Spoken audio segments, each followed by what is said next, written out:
Elvis Presley walked into RCA Studio B holding a single folded sheet of paper that didn't belong to him, and within minutes, the most powerful people in the room realized they were about to witness something that could never be erased from music history. January 1966, Nashville, a winter afternoon wrapped in cigarette smoke, fluorescent lights, and quiet arrogance of a studio that believed it had already seen everything. Engineers adjusted knobs with bored precision. Session musicians joked softly while tuning guitars. Producers reviewed charts stacked neatly on a polished table. And everyone waited for Elvis the way planets wait for gravity, confident he would arrive exactly as expected. But when the door finally opened, the room felt different. No laughter, no entourage, no swagger. Elvis stepped inside alone, moving slowly, as if each step carried weight. He wore a dark coat instead of his usual flashy jacket, his hair less perfect than usual, his eyes distant in a way no one in that studio had ever seen before. In his right hand, he held a folded paper so carefully it looked fragile, like something that might break if touched too hard. Felton Jarvis, the producer, noticed it instantly and tried to keep the mood light, because that was his job, because Elvis Presley was supposed to be predictable, profitable, controlled. "You ready to make history again, Elvis?" he said with a smile that felt too loud in the quiet room. Elvis didn't smile back. He didn't answer. He walked past the microphones, past the drum kit, past the musicians who had played on dozens of his hits, past the gold records on the walls that told a story of success too perfect to be true, and he placed the folded paper on the piano with deliberate care. The room went still. Someone coughed and immediately regretted it. Elvis looked at the paper for a long moment, as if it were speaking to him in a language only he understood. Then he lifted his head and said, "I met Dylan last night." The words landed like a crack in glass. Bob Dylan. The folk rebel, the poet, the troublemaker, the man who refused to be controlled. No one in the studio knew what to do with that name. Dylan didn't belong to Elvis's world of polished hits and safe lyrics. He belonged to a different universe, one where songs were dangerous and honesty was more valuable than success. Felton frowned slightly. "So?" he asked, trying to keep his voice steady. Elvis unfolded the paper slowly, his fingers careful, almost reverent. The engineers leaned forward. The musicians stopped tuning. The air felt thicker. On the paper were 3 short lines written in Dylan's messy handwriting, words that looked more like a challenge than a message. "They turned you into a statue. But statues don't bleed. I wonder if he still can." Nobody laughed. Nobody spoke. The note wasn't clever. It wasn't poetic in the usual way. It was brutal, honest, almost cruel. Elvis stared at it as if he'd been punched in the chest. For a long time, he didn't move. Then he folded the paper again and slipped it back into his hand. "Cancel the session," he said quietly. The words didn't sound dramatic. They sounded final. Felton blinked, convinced he'd misheard. "What?" Elvis turned toward him, his face calm but unrecognizable. "I'm not recording their song today." A guitarist shifted uncomfortably in his chair. The drummer stopped tapping his sticks. This wasn't supposed to happen. Elvis sessions were scheduled months in advance. Songs were chosen by labels, tested by committees, engineered for charts. Elvis didn't cancel sessions. Elvis delivered hits. Felton tried to smile again, but it came out strained. "Elvis, we've got the band ready, the arrangements done, the label." Elvis raised his hand gently, not angrily, and the room fell silent again. "I want to record something else." The word else hung in the air like a threat. Felton hesitated. "What song?" Elvis looked down at the folded note in his hand, then back up at the musicians. "I don't know yet," he said. A producer in the back whispered, "Is he serious?" No one answered. Elvis walked toward the vocal booth slowly, each step measured, as if he were crossing a line he'd never crossed before. As he passed the piano again, he paused, unfolded Dylan's note once more, and read it silently. For a moment, the room saw not the king of rock and roll, not the man on posters and billboards, not the voice that filled stadiums, but something far more unsettling, a man questioning himself. Felton followed him with his eyes, his confidence dissolving with every step Elvis took. Somewhere in the control room, an engineer whispered, "This isn't good." But no one knew whether he meant bad for the session or bad for everything that came after. Elvis entered the booth and closed the door behind him. The glass separated him from the world that had built him, marketed him, polished him, protected him. He stood alone with a microphone, an empty music stand, and the quiet hum of machines waiting to capture whatever he was about to reveal.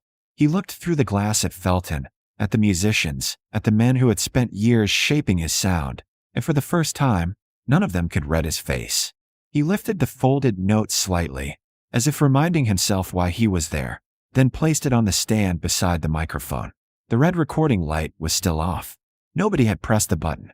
Nobody knew whether they should. The studio, once filled with confidence and routine, now felt like a courtroom before a verdict. Outside, Nashville traffic moved normally, unaware that inside this ordinary building, something extraordinary was about to happen.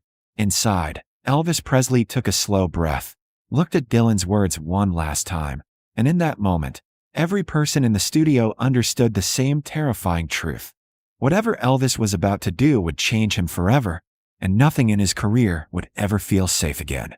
The red recording light blinked on, and suddenly everyone in RCA Studio B realized there was no turning back. Elvis Presley stood alone in the vocal booth, the glass walls separating him from the world that had built him, controlled him, and crowned him king. On the music stand beside the microphone lay Bob Dylan's folded note, its words invisible to everyone else, but heavy enough to bend the air around him. For years, Elvis had walked into studios with certainty, songs prepared, arrangements perfected, expectations clear. Today, there was nothing. No sheet music, no producer instructions, no plan, just a man and a question he had avoided for too long. Was he still real, or had he become a statue carved by fame? Felton Jarvis leaned toward the engineer, his voice barely audible. "Don't stop recording," he whispered. "Whatever happens, don't stop." The engineer nodded, hands trembling slightly above the controls. The musicians sat frozen, guitars resting on their laps, drums untouched, watching through the glass like witnesses to something sacred and dangerous at the same time. Inside the booth, Elvis picked up an old acoustic guitar from the corner, a plain, worn instrument that looked nothing like the flashy guitars he usually played on stage. He ran his fingers across the strings once. The sound was rough, imperfect, almost fragile. Someone in the control room shifted in their chair. Elvis had built an empire on perfection. This wasn't perfection. He closed his eyes. For several seconds, he didn't play anything. The silence felt unbearable. Then he began to strum slowly, cautiously, as if he were afraid the song might disappear if he touched it too hard. A simple chord, then another. No dramatic intro, no orchestra, just bare sound. His voice came next, softer than anyone had ever heard it before. Not the booming voice of arenas, but the quiet voice of a man speaking to himself. He sang about being loved by millions, but understood by none. About smiling for cameras while feeling hollow inside. About being called the king while feeling like he'd lost his own name. The words weren't polished. Some lines stumbled. Some phrases repeated. But that was what made them terrifying. They weren't written to impress anyone. They were being pulled out of somewhere deep, somewhere he had never allowed microphones to reach before. In the control room, no one moved. The guitarist stared at the floor. The drummer stopped breathing properly. Felton felt his confidence collapse with every verse. Halfway through the song, Elvis stopped playing. The guitar strings vibrated briefly, then died. He looked up at the microphone, his eyes open now, no longer hiding. "They don't know me anymore," he whispered. The words weren't sung. They weren't performed. They were confessed. In the control room, the engineer swallowed hard. He glanced at Felton, silently asking whether to cut the tape. Felton shook his head almost imperceptibly. "Keep recording." Elvis resumed playing, but something had changed. The chords were stronger now, angrier, almost defiant. His voice grew steadier, not louder, but sharper, like a blade finally unsheathed. He sang about contracts, expectations, people who loved the image of him more than the man. He sang about waking up in hotel rooms he didn't recognize, surrounded by applause that felt distant and unreal. He sang about wanting to disappear for a while, just to remember what it felt like to be ordinary. By the time he reached the final verse, nobody in the studio felt like they were listening to a song anymore. They felt like they were listening to something they weren't supposed to hear. When the last chord faded, Elvis didn't move.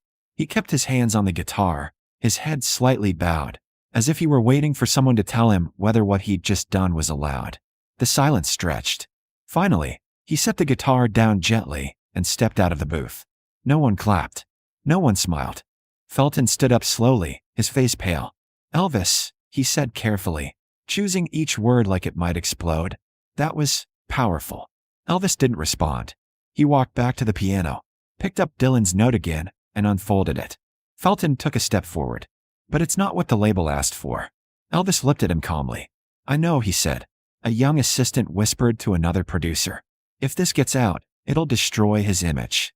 The producer didn't answer because he wasn't sure whether that was true or whether it was the opposite. Felton rubbed his forehead. "You can't release this," he said quietly. "People expect something else from you. This isn't." "Elvis." Elvis stared at the note for a long moment, then folded it slowly and slipped it into his jacket pocket. "They already decided what Elvis is," he said. "Not me." The words hit harder than any shout. He turned back toward the booth, walked to the microphone once more, and said something that made everyone in the studio freeze completely. "Erase the tape." The engineer's eyes widened. "Erase it?" "Yes."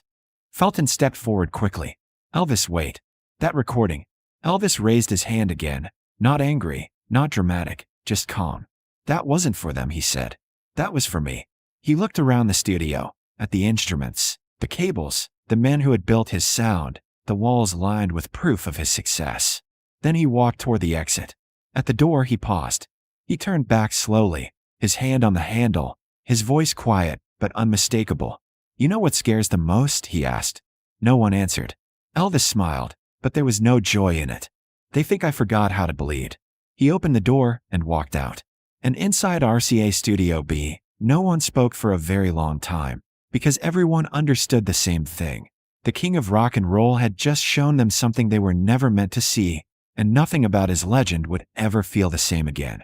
The studio didn't return to normal after Elvis walked out. For several minutes, no one touched an instrument, no one spoke above a whisper, and no one dared to admit what they had just witnessed. Felton Jarvis finally told the engineer to stop the tape, but even as the reel slowed, the feeling in the room didn't fade. They had just heard something too honest for the music industry to handle. The recording was never released. Officially, it never existed. The tape was labeled incorrectly, archived quietly, and buried among thousands of forgotten reels. RCA executives decided it was safer that way. Elvis went back to recording polished hits, smiling for cameras, performing for millions. To the world, nothing had changed. The king was still the king, but something had changed inside him. Those who worked closest to Elvis noticed it first. He became quieter in studios, less interested in perfection, more distant during rehearsals. Sometimes, between takes, he would reach into his jacket pocket, unfold a small piece of paper, and stare at it as if it were a mirror only he could see. Bob Dylan's note never left him. Years later, a musician who toured with Elvis would tell a story in a late-night interview. He said that one night, after a show, Elvis sat alone backstage with a guitar, playing softly, not for an audience, not for fame, but for himself. When asked what he was doing, Elvis had smiled and said, "Tried to remember who I was before they told me who to be." Nobody knew what he meant then, but the truth was simple. That afternoon in Nashville, Elvis Presley had heard his own voice without the echo of applause for the first time. He had proven to himself that he could still bleed, still feel, still tell the truth. And once you hear that kind of truth, you can't unhear it. Bob Dylan never spoke publicly about the note. Elvis never mentioned it either. The world never heard the song recorded that day. But in the quiet moments between shows, between cameras, between expectations, Elvis carried that folded piece of paper like a secret reminder that beneath the crown, beneath the legend, beneath the statue, there was still a man. And sometimes, that was the most dangerous thing of all.